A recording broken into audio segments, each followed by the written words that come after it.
Cuando se acaba otro día, que la noche viene fría y no quiero soledad. Dame lo que tú me das, quiero perderme en tu hechizo. Voy al cielo si es preciso, si te tengo que encontrar. Sálvame de la ciudad, líbrame de mis fracasos. Quiero luego de morir resucitar en tus brazos. Dame lo que tú me das y te daré mi fortuna. Un amor como la luna, nunca pude imaginar. Dame lo que tú me das, que hoy el trabajo fue duro. Yo sin tu amor te lo juro, no podría continuar. And welcome back once again to Joe the Shirts Off the Cuff. And by popular demand, his lovely girlfriend, M. That's right. Also known to some people as the Russian. Like I said, only in the poker circles. That's right. Come a little closer, baby. I need to make sure that we can hear you. Okay, welcome back, everybody. Joe the Shirts Off the Cuff. My girlfriend M is here with us today. Why? Well, because we saw Train Spotting. We actually made it to the show. Right, that's the title of the show. We saw Train Spotting. Guess what?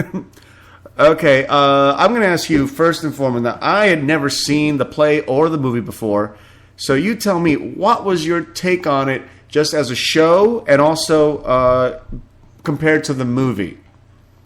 I think that pardon me while I slur, that they more than did it justice. Really? It is a very, very heavy story. Mm-hmm.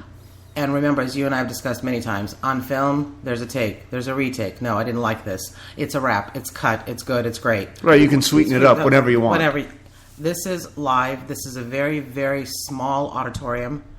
And I think that they did a fantastic job. Right. It is very intense.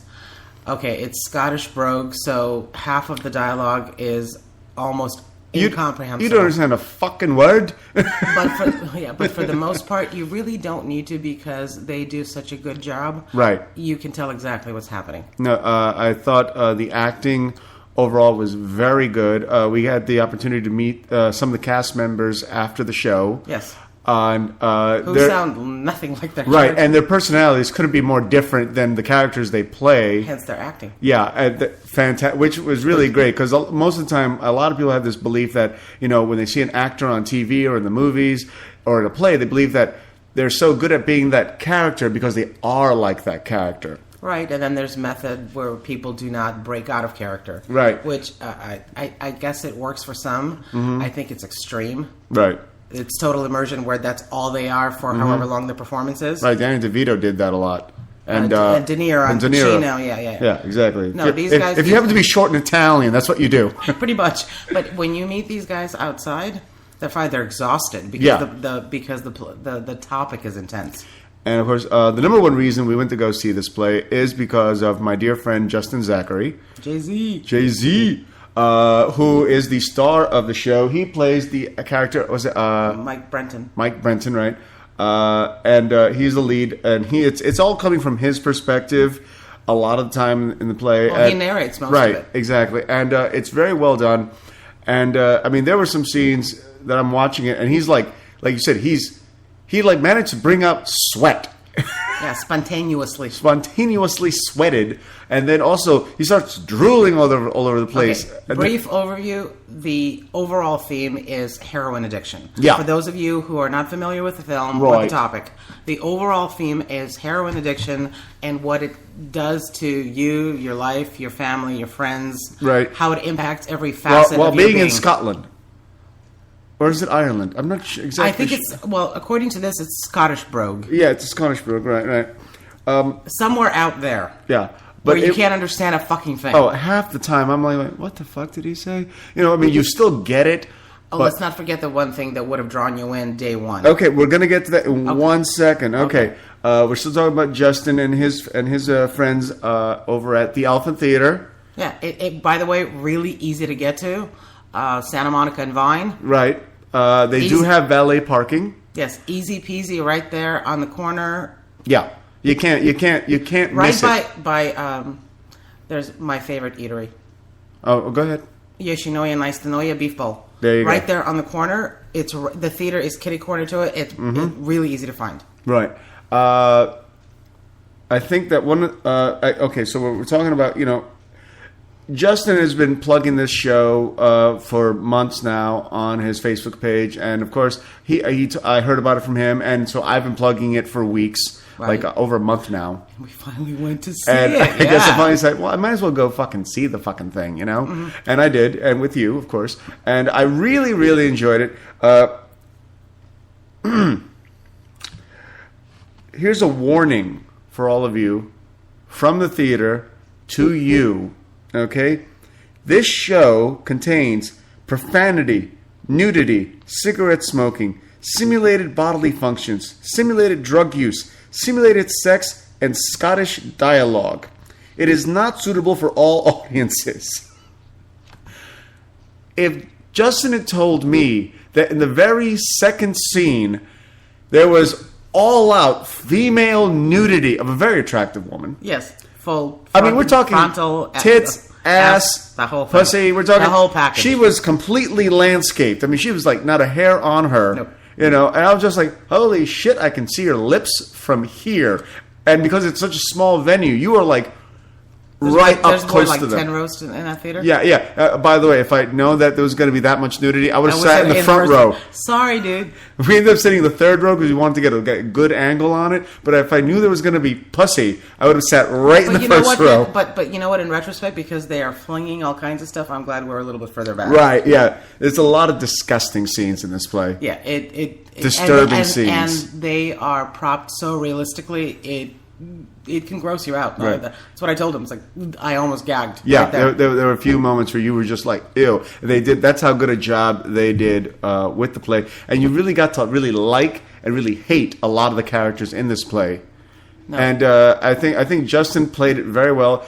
He's a little skinny bitch to begin with, and he lost 15 pounds for this role. To play a heroin addict makes sense. Right.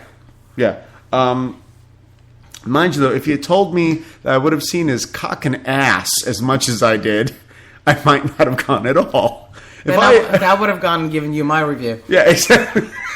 I'm just like... From the female perspective, it was awesome. And by the way, no, because the boys were not manscaped, no. They were not manscaped. You did see a lot of cocks, the occasional balls, and way too much skinny man ass. Which, no. This wasn't a Spartacus man ass kind of thing. No, these guys were skinny, playing heroin addicts. Heroin addicts don't crunch much, right? So no, but really, if you have the time and if you can handle not understanding half the dialogue, if you're willing to just watch the flow, and it moves really, really well. Right. There's a 10-minute intermission. Check it out. There is an intermission. Yeah, right. And that's at the Elephant Theater on San Rafael Boulevard. Just west of Vine. Right. On the south side. It's shows are running for another 6 weeks. They've been extended. Yeah. A 7-week extension, which is fantastic. Tickets are $20 Friday and Saturday, 8 o'clock show. $15 on Sunday, a 7 o'clock show. And I can say this because Justin put it on his Facebook page. Yes. If you go there and mention to the box office person this weekend anyway. Right. Tonight. If you go to see the show tonight, if you mention that you're doing this by the seat of your pants, you get a significant discount. Yeah, but I'm sure that the password, I'm guessing, changes. Right. But even if we had to pay full price, it would have been worth it. Yeah. Yeah, it's well done. Yeah. My hats off to them. Yes. Yeah, so a golf clap for Justin Zachary and the rest of the cast of Trainspotting. Okay. All right. And what is next on our agenda? Next on our agenda, well, you know what? I've been remiss in putting out the celebrity birthdays. Okay. So I'm gonna start. Are you going to start with celebrity or real ones? I wasn't sure which way you were going. Celebrity birthdays and real. What's the difference between celebrity birthdays and real birthdays? The real ones are the people we actually know. Well, we will be getting to that. How about we start with April 25th? Okay. I'll let you start with that. April 25th. Go ahead. Let me know who of any note had birthdays April 25th. That would be a Thursday. Okay. Al Pacino turned 73. Wow. Good God, the devil. Tim Duncan. Ooh. Who is currently kicking the living shit out of our hometown Lakers. 37. Yeah. Jason Lee, my name is Earl. 43. Renee Zellweger, she still looks like a chipmunk, 44. Hank Azaria, who is definitely gay, but apparently doesn't want to come out, 49. And who is that last one that I cannot read? Meadow what? Meadowlark Lemon. 81, who is... Who? One of the original Globetrotters. Oh, that's right, you told me. Oh, yeah, wow. That's right, okay. I did tell you that. Okay. And then... moving on to April 26th, which is a big birthday for a lot of people, and I'm going to tell you why in a second. But if you had a birthday on April 26th, you're sharing that birthday with Tom Welling, 36, of the TV show Smallville. He played Clark Kent, a.k.a. Superman. Oh, the pretty boy. Okay. Right? Let's see. Showbiz legend Carol Burnett turned 80. Well, okay. That's amazing. Kevin James is 48. Jet Li is 50 and can still kick your ass. Get collective asses. Oh, yeah. If there's like a group of you, Jet Li will kick your ass at 50. Oh, absolutely. WWE wrestler Kane is 46. Okay. And Channing Tatum is 33, who is in like every fucking movie. Lately, yes. Lately, it's crazy. And also on this particular day, some special birthdays from my friend Hillary. Who fell off the earth. She fell off the earth somewhere. Hillary Roney, my good friend Hillary Roney. She's a sweet human being. You can look her up. She's Googleable as a model, as an actress. You can find out where she is. We just don't know where she lives. Right, if you find out where she is, call me. All right. My sister Sandra turns 40. Turned 40 on Friday. 40. Right. My sister. I love my sister. I love all my sisters. I got 5 of them, as you know, right? And who is, of the 5 of them, who's the sweetest one among them? Sandra. Exactly. And when she smiles, does she not look like a fucking jack-o'-lantern? No, I wouldn't go Yeah, that you would. Yeah, you would. You're just trying to be nice in case she's listening. My sister Sandra has the worst smile. I wouldn't call it worse smile. Yeah, it is. She looks super duper goofy. You know, basically happens is her eyes disappear. She's got nothing but cheeks. They become slits, big cheeks, and then the grin. Right, these jaws-like teeth that... I love her. She's my favorite sister, and I will defend that to all 4 of the rest of them. Risali, Risaida, Yamila, Jessica. You know what? Fuck y'all. Sandra's my favorite. I grew up with her the most. I've known her the longest. And she's as sweet as pie, but she's got the worst smile I've ever seen in my life. She turned 40, nevertheless. Yeah, exactly. And then, of course, there's my very good friend, Fauna Osborne Sharp. I have to include the Sharp, because she's a married woman now. Yes. To Mr. Sharp. Hence Sharp. That's right, Chris Sharp. They live over in the great state of Missouri with their 2 boys. The Show Me State. Yeah, exactly. What are their kids' names again? I have no idea. Was one of them Drake? Drake. And was there a Mason? They were hotel names. Well, you wanted me to remember them. Right, and you did it. It was the Drake. You failed me. For the umpteenth time, right. Yeah. But it was her birthday, and this is a very, very rare friendship in the sense that I met her 9 years ago. Yes. And we've been in each other's presence 9 days total. It's like nothing. I mean, but we've managed to maintain a friendship over these 9 years. She's your number 1 fan. She is on the radio. Yes, you're my number 1 fan in real life. Yeah, but you don't listen to my shows ever. No. You just, I hear them all before and after. I don't need to listen to them. Right. So a big shout out to Fauna turning the big 3-0. My sister turning the big 4-0, and Hillary, I think, turned 37. Okay. All right. Moving on. What else we got? You want to do April 27th? It's a shorty. It's a shorty? Yeah.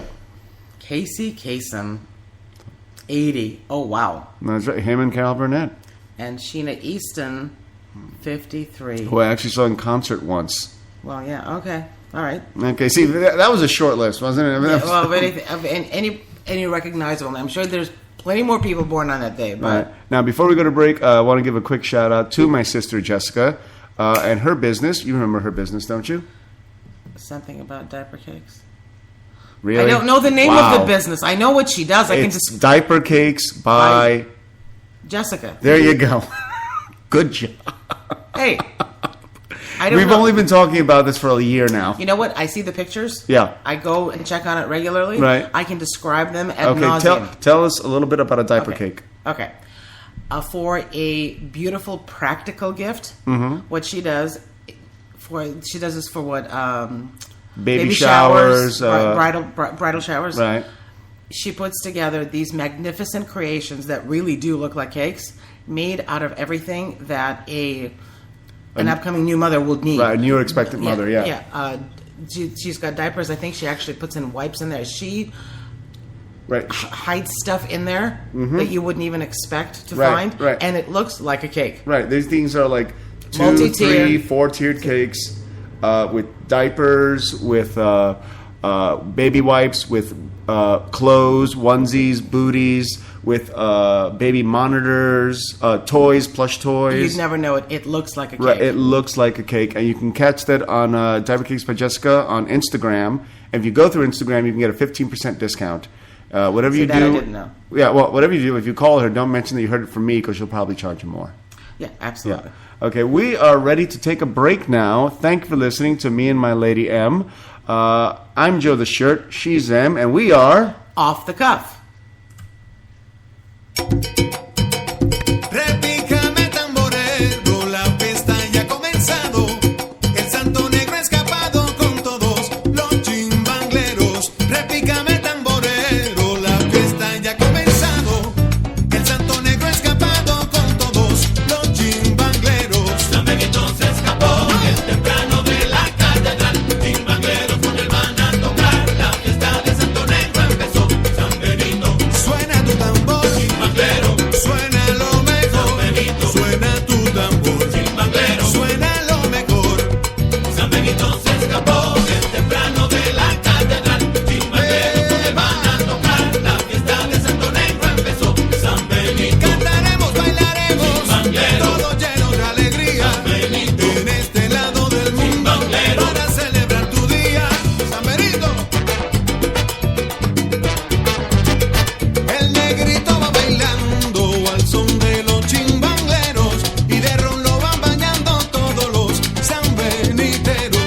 El negrito va bailando al son de los chimbangleros y de ron lo van bañando todos los sanbeniteros. San Benito se escapó bien temprano de la catedral. Chimbangleros con él van a tocar. La fiesta de Santo Negro empezó. San Benito, suena tu tambor. Chimbanglero, suena lo mejor. San Benito, oye San Benito. Chimbanglero, suena lo mejor. San Benito se escapó bien temprano de la catedral. Chimbangleros con él van a tocar. La fiesta de Santo Negro empezó. San Benito, suena, suena chimbanglero. Chimbanglero, que se escucha bien sabroso. San Benito, si tú lo tocas yo gozo. Chimbanglero, con este ritmo pa'l cuero. ¡Yo!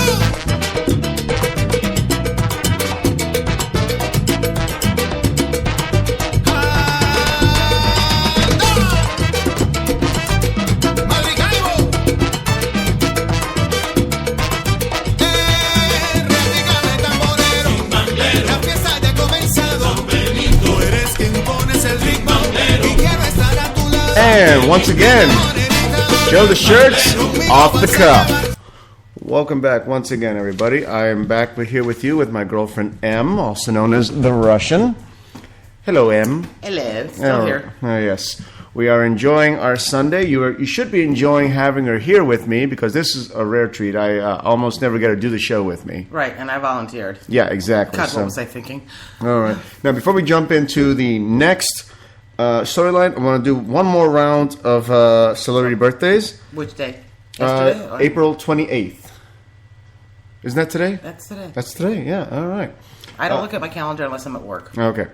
Jessica Alba is 31. Little Okay. hottie right Yes, there. absolutely. Jay Leno is twice that age at 62. Two. Right? And, with Jay Leno, it's like you might as well, anytime you hear that name, just go, na, na, na, na, na, na, na, na. Don't sing. Hey! Dude, don't sing. Goodbye. Please Okay, don't. Penelope Cruz is 38. Who cares? I don't like that bitch. I do like Anne Margaret, who's 71. Awesome. Okay, and talk about. This is how I know that astrology is absolute bullshit. Yes, you. Today's April 28th celebrates the birth dates of both dead. Oscar Schindler from Schindler's List. Yes. What a great man. He helped all those people Yes, and he wasn't survive. Jew- and he wasn't and even he wasn't even Jewish. Jewish, right? Yeah. And Saddam Hussein. Yeah. Astrology is a bowl of shit. Okay. Okay, I think we've established that. Okay. This is actually a story you brought to me. Yes, before it even made the papers. Okay, this is the story of one Stephen Spriggs. You want to give us the overall view of it? Go ahead, please. Well, you've got the news article, but basically I was chatting with somebody at work, and we were talking about how there are certain judges that really believe in enforcing the strict letter of the law. This gentleman was pulled over and cited because he was using a map app on his phone to get to his destination. He wasn't texting, he wasn't on the phone, but instead of using a GPS device, he was using his phone. And he contested, and he went to court, and the judge still said, you were holding your phone. It doesn't matter what you were using it for. His defense was, or his purported defense was the fact that, well, how is that different from me unfolding a map, which is still legal? And it's actually, in my humble opinion, a lot more distracting because you're folding out a piece of paper. How is it different from me looking for directions from something that's written and scribbled in the note of my pocket? Right. And the judge said, no, you were using your cell phone, which by law specifically is not allowed. Right. So okay, now you tell me now, do you think he was in the right? Your personal opinion, I'm going to tell you what the actual opinions are legally, but you tell me, do you think he was in the right? Well, I'm going to jump to the end, which is what I told you before. I believe that the law needs to be amended. I think that just like any other thing that they put on the books, it needs to have provisos and quid pro quos.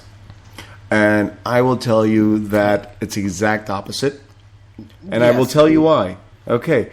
He was not convicted for using his cell phone. What was he convicted for? The official charge right here, okay, is distracted driver. That is the official charge here, okay? Charge that he says he doesn't relish. His crime, looking at his iPhone map application while driving. Okay, this is what happened. I have the whole story right here. Let's see. On the evening he was ticketed, January 5th, 2012, Spriggs maintains he was driving safely. He was on his way home on California 41 in the middle of Fresno. Road construction forced rush hour traffic to stop. Maybe there's a way around this, thought Spriggs. It was dark. He picked up his phone and opened the map app. The glowing screen gave him away. A California Highway Patrol motorcycle officer gestured at him to pull over. Okay. The officer's foot was on the ground because traffic was stopped. He says, Spriggs says that had I swerved or driven erratically, I would have gladly rolled over and paid the ticket because I screwed up. But, yes, he was using his phone, but the official charge is distracted driving. He was not paying attention to the road. Okay, was the traffic not moving? No, it was not. Okay, so let's go over all the stuff that you and I have discussed ad nauseum of late. The woman that I saw just last week using her eyelash curler while the car was moving. Right. The people who double-fisted eat while driving. Right. While the vehicle is still moving. Right. The people who... you've said you've seen people eat a bowl of cereal. Yes, I have. Okay. Men who are shaving themselves. How is that not a distraction? Okay, it is, and ticketable. Distracted driving. Those can be considered crimes. It's up to the arresting officer or the officer at the site to make that call. All right. Okay, at his traffic court trial exactly a year ago, he opened up a big map. He said, I could have done this. Or, he said, picking up his phone, I could have done this. Holding his phone in his hand. Okay. The commissioner was unmoved. He said, you could have also pulled over. Was there a shoulder to pull over to? Yes, there was. Okay. Yes, there was a shoulder. I have done that. He filed an appeal last month, and he lost that one as well. Okay. The statute prohibits driving while using a wireless telephone, except when the phone is specifically designed and configured to allow hands-free listening and talking and is used in that manner while driving. That's a pretty clear statute right there. So the judges of both courts apparently are sticking to the letter of the law. Right. And I think they're also, in a lot of ways, sticking to the spirit of the law, actually. Because you can be... If you are driving and you are... remember that case I told you about the other day? Where the woman was applying makeup while driving and she's swerving? That's distracted driving. Right. But that falls within this purview right here. But it has nothing to do with holding a phone in your hand. Right, but it's distracted. The charge isn't exactly, driving while holding onto a phone or paying attention to a phone. It is distracted. He was distracted. He was doing something else he should have. Yes, he could have opened up the map, and the cop still could have pulled him over and charged them with the same crime if he was holding that map. Yeah. It would have been the exact same thing. The judge wrote, "It is undisputed that appellant used his wireless telephone while holding it in his hand as he drove his vehicle." Okay. That is really it right there. Mind you now. Okay. Remind you? Okay. Gesturing to his phone, Spriggs said, "If you are holding a hamburger, you are fine. If you're holding a little box, you are not." Not necessarily true. If the cop sees you weaving, swerving, it looks like you're out of control, it doesn't matter what you have in your hand. Or nothing. Or nothing at all. Might have been adjusting your radio. If the cop believes that... you were distracted and you were swerving, boom, yes. That's the crime right there. By the way, now here's one for your side, though. I got one more here for you. Yeah. The lawyer who's taking up Spriggs' case. Okay. I can't wait to hear this. Okay. No, really. Says that he has a particular interest in these laws. About 15 years ago, he was ticketed when spied eating a hamburger while driving, in and out, of course. Okay. Okay. The officer claimed that he had both hands off the wheel while holding a burger and a drink. I've seen that. I see it all the time. Okay. The lawyer provided his receipt proving he did not have a drink. Okay. The cop lied, or he made a mistake, and that's why this guy's taking on this guy's case. But I'm still on the side of the law on this one. It's just you were distracted because we've seen way more distracting things than being on the phone. Like I said, eating cereal, eating a sandwich, shaving, eating a salad texting. with a fork. Right. Yeah. Oh, how about arguing with the person next to you? I've seen that one too. That's actually the worst one. Yeah, exactly. So don't give me that bullshit right there. Okay, that one is a little too big right now. I want to be able to get into that. You know what? Let's talk about that one over there. Okay. Let the rides begin. Let the rides begin. Now, you and I used to go to theme parks all the time. Yeah, in our younger days. In our much younger days. I don't think my back can I handle a roller coaster. don't think I could. But one of the great things about going to rides is obviously you go there. We would go there like early or at off times, midweek, right? Yeah. When we can actually enjoy the ride, right? Because you're paying like fucking $80 these days. Yeah, it's insane. It's ridiculous. First time I went to a theme park, I think I paid $20-something. Right. Yeah, and back then it was a lot of money, but now right. $80. No, I'm sorry. $80 is a gang load of money. It really is. Yeah. But now theme parks like Universal Studios or what's Disney, what's the other big one? Six Flags. Six Flags, exactly. They offer you VIP treatment where you can, for just shy of $300 per person, right? You get to go skip all the lines on all the rides. You get to. They offer you like gourmet. Right, they offer you a free meal. Gourmet dining. Right, they offer you upscale food served in a private lounge, so away from all the riffraff. A private escort to the front of the lines. So there's a person going, y'all get the fuck out of the way, VIPs coming, y'all. And also, if you go to Universal Studios, you get to go into areas that you're not normally allowed to go into. You know, where they're shooting movies, that are not part of the normal tour. Exactly. It's a big deal, and people that have taken advantage of this, besides your average everyday. Well, there was one couple that they talked about who was on vacation, and Right. they loved it. They- Now, granted, you said that when you pay for this, it's good for a year. No, With normally some of them. when you pay for when you go to Universal Studios or one of the Six Flags parks, you pay your $80. You pay one time, great, you're there, and then it's good for the rest of the year Right. for you to But come but back. This is a one-shot deal. That I don't know of actually. Oh, okay. Never mind. But for $300, you'd think, well, why the fuck not? You know? But people have taken advantage of this. Include celebrities: Johnny Depp, Leonardo DiCaprio, Brad Pitt, Angelina Jolie, have all picked up these packages, and they go there. And I'm like, you really need? No, it's not about need. It's about want. Exactly. They can do it. And you know what? I think maybe next year. Right. Certainly not this year. Maybe next year. We'll do it too. We'll just have to pick a park. Right. But I'm sorry. You know what? There are VIP passes to the Hollywood Bowl where you get picked up and chauffeured. Right. And you've got the exclusive restaurant. You got the food. Then they take you to your seats and you box seats and they serve you. Yeah. Why not? Mm-hmm. Absolutely. Okay, we're about ready for a break, but when we come back, we're going to be talking about my new anti-hero, Harry Shearer.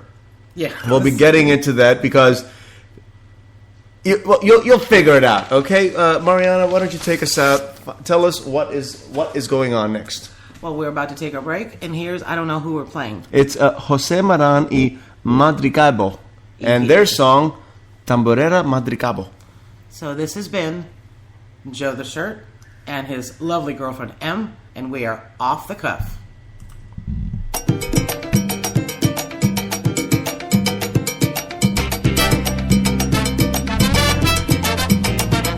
Yo vengo de Venezuela, directo de Maracaibo, y a todo el pueblo de España, y a todo el pueblo de España, tamborera les traigo. La tambora sí suena, y así se prende mi gente. Moviendo bien la cintura, ritmo bien caliente, pero que vente a gozar. Tamborera, Bien rica y sabrosa, la buena, es sensacional. tamborera, Para mi gente de España, la buena, que les invita a bailar. tamborera, ¡Qué buena está! buena, Bailala, gózala, tamborera, tamborera para bailar. la buena. Las chicas se vuelven locas, meneando bien su cintura, con un rico movimiento, se forma la locura, La tambora sí suena, y así se prende mi gente. moviendo bien la cintura, ritmo bien caliente, pero que vente a gozar, Tamborera, bien rica y melosa, la buena, espectacular, tamborera, para mi gente de Europa, la buena, que los pone a gozar, qué buena va, mi tamborera sabrosa, mi tamborera para bailar. la buena.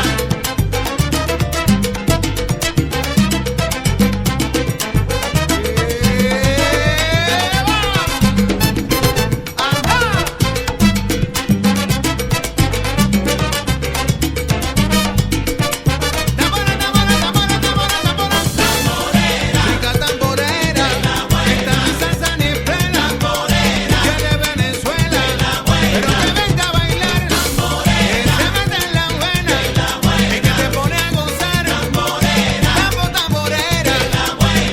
óyelo.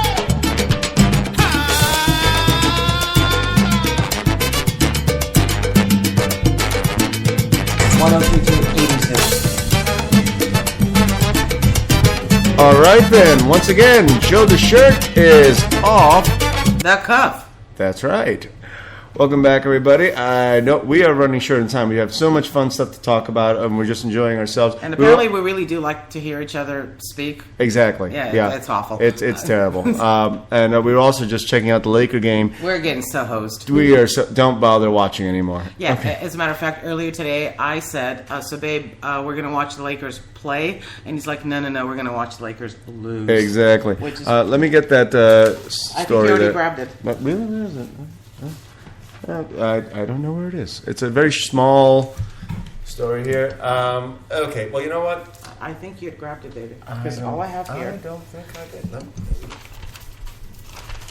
God dang it. Okay, you know what? I do know the story well enough that we can talk about it without... We're not looking Okay. to... We're talking about the one and only Harry Shearer. You have no idea who he is. Until you see the man's face. Right, until you see the man's face, you have no clue whatsoever who he is, what he does. Oh, here it is. I got it. Told you. All right. Okay. For the last, I don't know, what was it, 30, 40 years? Many years. Yes. How about several decades? Okay, for the last 29 years, actually, according to this. He has been on the air on KCRW here in Los Angeles with his show called Les Show. And he will no longer be heard on KCRW on the radio version. He got switched entirely to much like myself. To the internet. To the internet web radio, exactly. The reasons why. Okay, this is what I thought was really interesting. He was so popular on the internet, they took him off radio. Well, I'm guessing because if he's that popular on the internet, they would rather him just do the web show. Right. And fill the slot with somebody else. Right. But the problem is that so much of his audience is older. They don't know how to use the fucking internet. Exactly. Harry Shearer. You know what? You've seen him in movies, TV shows. TV shows actually like Married with Children. Yeah. You've seen him in and as you in movies with Adam Sandler. And he's a nebbish-looking guy. He very much has the face for radio. Yes, he does. But you would know if you Googled him, you would know his face in an Harry instant. Shearer. Just check that out. You will know exactly as soon as you see him. But it truly is the irony, and he's doing the show for free, regardless. That was one of the points of contention. It's like he'd been doing the show for almost 30 years for free. They were not paying him. He was doing it just for the fun of it. Oh, you know what? Not every radio station's marketing strategy makes sense. Right. I think they want to fill that time slot with somebody else. Okay, let's hold on there. The time slot. Oh, that's right. Oh, shit. I forgot was about that. 10 a.m. on Sundays once a week for 1 hour. 1 hour, Sundays, 10 a.m. for 1 hour. You know what? You got me. I have no idea. I got nothing. I got nothing. And I feel bad for him because this guy, his Sunday show was being broadcast on 100 other stations across the country. That's syndicated. Yeah. Right. And KCRW decided, that's actually a college station. Okay. Decided that they would be better suited playing something else more hip and modern. And Dirge. I'm like, on a Sunday at 10 a.m. They're going to be playing Dirge. Have you ever listened to UCLA's radio station? No, I have not. Dirge.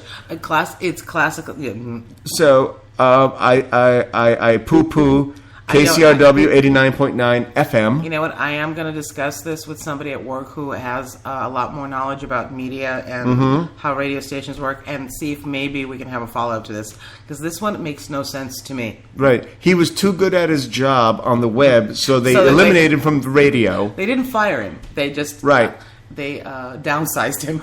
Right. And Harry says himself that, it's like, well, who wants, people in their 60s, 70s, and 80s? Who wants people that aren't technically savvy? Who wants people that really aren't interested in the entertainment business as it is? And he said, I am. Yeah. I want those people. And he was getting them because, I was listening to one of my favorite talk radio shows, Heidi and Frank, the other day, and there was a guy on, and he was very entertaining, and Heidi and Frank offered him stuff like, tickets to a show, a 3-month, VIP package. This guy was a caller? Right. But the guy's like, I'm in my 80s. I don't even have a computer. So it's like, and he wasn't going to drive anywhere either. So they were like, well, how about we just thank you for listening? He was like, yeah, okay. Okay. Yeah, he was listening to the radio. Yeah. Not on the computer like this. He was just listening. Yeah, exactly. And that who was Harry Shearer was reaching out to, because he would do a 1-hour show. He would do skits, commentary, comedy, stuff basically like what we're trying to do here right now. Yeah, well. But not as good as Harry, I don't think. No. All right. Nothing now. Nothing now. Don't throw that out because I you want to take that in? Yes, okay. Yes. But yeah, so our best regards to Harry. I hope that you get treated better than that. Yes, my love. Okay, so... Do you want me to start this yes, off? Okay, I will start this off. I actually... and do read the headline, because I love the story. All right, this is called Vision of the Future. A little science for you guys today. Second Sight Medical in Sylmar has won FDA approval to sell a technology that helps people regain some vision Now, when this guy started this business, Robert Greenberg, he thought that it would take about $1 million and a year or so to develop. He had no idea what he was talking about. 20 years later, $200 million later, Well, of course. they come up with this technology that helps people, blind people, see. Exactly. It's called the Argus II Retinal Prosthesis System. Now, this guy came together with some very big people in the business of helping people do things that they can't do. The handicapables. Exactly. Okay. Among them, hold on here, he established a relationship with a gentleman by the name of Alfred E. Mann. Any idea who that is? The name sounds familiar now. It's Sunday. Okay. He My brain is resting. He developed the device through Mankind Corp. He makes pace setter systems. Like pacemakers? Pacemakers, exactly. Okay, so yeah, I would definitely know that. He also got together with another individual, Williams International, this one, Sam Williams, who was the one that helped develop the cochlear implant for hearing. Okay. And what these three people did together is develop a system for blind people to see. There's a very specific disease that actually the guy, one of these guys, actually does have. God, if I can find it, I'll let you know about it. If I don't, I'll bring it back again later. But the whole premise of it. The premise is you are blind. Yes. Right. And so you are physically obstructed from being able to see. However, your optic nerve is still intact and functional. It just cannot transmit and translate the image. Right. So this essentially, in my non-medical opinion, acts as a translator. Yes, that's a nice way to put it. Where it is transmitting to and fro your optic nerve, and hence you are able to still see images. Well, not exactly. Not exactly. Okay, we're short on time, so I'm going to run this through you really quickly. Fast. Okay. The glasses, which are helped develop by actually Oakley. Okay, what they do is it's a video camera. It sees what's in front of it, and then it through a computer that you hold on your side, transmits an overall idea of what's in front of you. Right. So it's Okay, but take a look at here. Take a look at this image here. This will help to describe it to you. If it sees a door, it translates several dots to your brain. Well, that is similar from what do you call Braille. Right, exactly. Okay, it really gives you Braille. It gives you visual Braille. Right. That's exactly what it's doing. It's giving you visual Braille. Exactly. There's a lawyer who was blind, and one day he realized that he was trying a case, but he had mismatched his socks. He was wearing white socks and black socks one day in the court. But now he helped to fund this, and now he's able to understand where the curb is. Right. When he's walking, and now he's able to go home. This is phenomenal. He's able to go home, and he said that one of the first things he's going to do, I'm going to sort my sock drawer. Yeah, it's almost not really a dictionary. It's like a dictionary and a thesaurus. In a visual sense, had a baby. Okay, the most complicated part of any tiny implant that is placed near the retina during a 2-hour surgical procedure, there is surgery involved. Right. The implant carries 60 electrodes up. The computer processes signals from video cameras and wirelessly relays the information back to the implants. The bionic eye system requires an unusual manufacturing process involving highly trained engineers working with microscopes to manually connect 60 electrode arrays. The lines on the retinal implants are only 25 microns, or 1/1000th of an inch. It's a highly sophisticated electronic relay translation system. I think it's phenomenal. The company currently has 200 patents and another 100 in the works. Because of all the multiple components. I love this vision of the future and seeing the light. Right. One of the biggest issues they had was because the implants are actually in the body. They couldn't use regular platinum, which is normally used for electronics, for transmitting data. They had to do something that would not be rejected. No, they had to do something that would not be dissolved by the human body. The human body would dissolve. This minute amount of platinum would just dissolve it, and it wouldn't work. So they had to get it to be able to not be dissolved. Like I said, it doesn't give you vision, but it does. It's like, think of it more like radar. Yeah, seeing the light. Right. You see Like you, objects in a way. As you pointed out, Geordi on Star Trek. Right.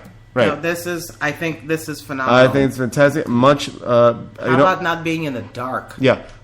Much love to Mr. Robert Greenberg and his product Argus 2 retinal prosthesis system, and what it could do for just about a lot of people. Currently, it's $100,000 system. If you're blind and you can use this system, it costs $100,000. But do we want to go back to the people who bought property on the moon for millions? But in Europe, though, it's covered by insurance. Of course it is. All right, we are done. We're done. Out of here. Are we out of time? We are out of here. We're going to play by music. By the way, the Lakers got totally screwed. Duh.